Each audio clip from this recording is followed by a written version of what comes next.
రోహిత్ శర్మ ఇంకా విరాట్ కోహ్లీ వీళ్ళిద్దరూ రిటైర్మెంట్ ఇచ్చే అవకాశాలు చాలా దగ్గరలో ఉన్నాయి. అకార్డింగ్ టు సమ్ సోర్సెస్ వీళ్ళిద్దరూ ఆస్ట్రేలియాతో సిరీస్ అయిపోయాక రిటైర్మెంట్ ఇవ్వచ్చు. చెప్పాలంటే వీళ్ళిద్దరికీ రిటైర్మెంట్ ఇవ్వాలని లేదు. మన ఇండియాలో ఉండే యంగ్స్టర్స్ ఎవరైతే ఉన్నారో వాళ్ళని దృష్టిలో పెట్టుకొని రిటైర్మెంట్ ఇచ్చే అవకాశాలు ఉన్నాయి. అలాగే మన ఇండియన్ టీం మేనేజ్మెంట్ ఏదైతే ఉందో వాళ్ళు ఫోర్స్ చేస్తున్నారు వెంటనే రిటైర్మెంట్ అయిపోమని.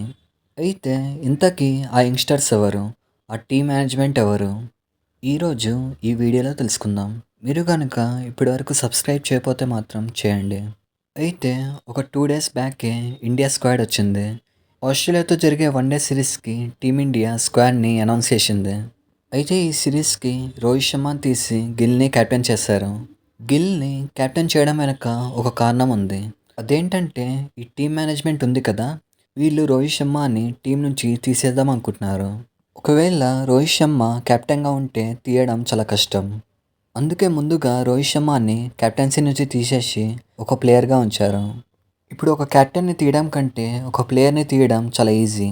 సో, ఈ టీమ్ మేనేజ్మెంట్ వచ్చేసి రోహిత్ శర్మని తొక్కేద్దామని చూస్తున్నారు. అలాగే విరాట్ కోహ్లీని తీసేసి తిలక్ వర్మని టీంలోకి తెద్దామని చూస్తున్నారు. మనకు తెలిసిందే తిలక్ వర్మ వచ్చేసి మొన్న ఏషియా కప్ ఫైనల్‌లో చాలా బాగా ఆడాడు. తిలక్ వర్మ థర్డ్ ప్లేస్‌లో ఇంకా ఫోర్త్ ప్లేస్‌లో చాలా బాగా ఆడగలడు. సో, కోహ్లీ కూడా ఆడేది థర్డ్ ప్లేస్‌లోనే. అందుకే తిలక్ వర్మని టీంలోకి తెద్దామని చూస్తున్నారు. ఇప్పుడు రోహిత్ శర్మ దగ్గరకొచ్చేస్తే ఇప్పుడు మన ఇండియాలో ఓపెనింగ్ చేయడానికి కాంపిటీషన్ అనేది పెరిగిపోయింది. అభిషేక్ శర్మ కావచ్చు, శుభ్మన్ గిల్ కావచ్చు, యశస్వి జైస్వాల్ కావచ్చు వీళ్ళందరూ ఓపెనర్సే. సో, రోహిత్ శర్మని తీసేసి వీళ్ళలో ఎవరికైనా ఛాన్స్ ఇద్దామనుకుంటున్నారు. అయితే ఈ టీమ్ మేనేజ్మెంట్ ఏదైతే ఉందో గంభీర్ కావచ్చు, ఇంకా సెలెక్టర్ అయిన అజిత్ అగర్కర్ కావచ్చు, వీళ్ళిద్దరికీ రోహిత్ శర్మని ఇంకా విరాట్ కోహ్లీని తీసే అర్హత లేదు. ఎందుకంటే ఇప్పుడు రోహిత్ శర్మ ర్యాంక్ వచ్చేసి సెకండ్ ప్లేస్‌లో ఉన్నాడు. అలాగే విరాట్ కోహ్లీ ర్యాంక్ వచ్చేసి ఫోర్త్ ప్లేస్‌లో ఉన్నాడు. ఇక్కడ వీళ్ళిద్దరూ టాప్ 10 కూడా కాదు, టాప్ 5లో ఉన్నారు. సో, టీమ్ మేనేజ్మెంట్‌కి అయితే వీళ్ళిద్దరిని తీసే అర్హత లేదు. వీళ్ళిద్దరిని టీమ్ మేనేజ్మెంట్ వచ్చేసి తీసేద్దాం అనుకుంటున్నారు. ఎందుకంటే టీమ్ మేనేజ్మెంట్‌కి వీళ్ళిద్దరంటే ఇష్టం లేదు. వీటి వెనక చాలా రీజన్ ఉంది. అదేంటంటే ఇప్పుడు విరాట్ కోహ్లీని తీసుకోండి. విరాట్ కోహ్లీకి ఇంకా గౌతమ్ గంభీర్‌కి అసలు పడదు.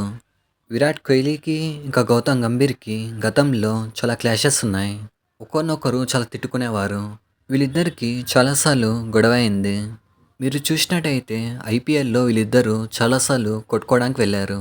సో, గౌతమ్ గంభీర్ అయితే గతంలో జరిగింది ఇప్పుడు రివెంజ్ తీసుకుంటున్నాడు. అలాగే ఈ అజిత్ అగర్కర్ ఉన్నాడు కదా! ఇతనికి రోహిత్ శర్మ అంటే ఇష్టం లేదు.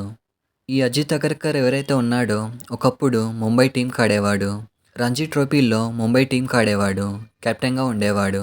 అలాగే రోహిత్ శర్మ కూడా రంజీ ట్రోఫీలో ముంబైకి ఆడతాడు. ఇక్కడ రోహిత్ శర్మ ముంబైకి చాలా బాగా ఆడాడు. అప్పుడు ముంబై టీం ఏం చేసిందంటే రోహిత్ శర్మకి కెప్టెన్సీ ఇచ్చారు. అజిత్ అగర్కర్ నుంచి రోహిత్ శర్మకి కెప్టెన్సీ అనేది వెళ్ళిపోయింది. అప్పటినుంచి అజిత్ అగర్కర్ రోహిత్ శర్మ పైన కోపం పెంచుకున్నాడు. మన ఇండియన్ క్రికెట్ టీం ఇలా దిగజారిపోయింది. అలాగే రవీంద్ర జడేజాని రిమూవ్ చేశారు. జడేజా ప్లేస్‌లో నితీష్ కుమార్ రెడ్డిని తీసుకురావాలని చూస్తున్నారు. గౌతమ్ గంభీర్ ఇంకా అజిత్ అగర్కర్ వీళ్ళిద్దరూ ఇష్టం వచ్చినట్టు చేస్తున్నారు. మీరు కనుక ఒక రియల్ క్రికెట్ ఫ్యాన్ అయితే మాత్రం రోహిత్ శర్మని ఇంకా విరాట్ కోహ్లీని 2027 వరల్డ్ కప్ వరకు ఆడాలని కోరుకుందాం. సో, ఇలాంటి మరిన్ని వీడియోస్ కోసం లైక్ చేయండి, షేర్ చేయండి, సబ్స్క్రైబ్ చేయండి.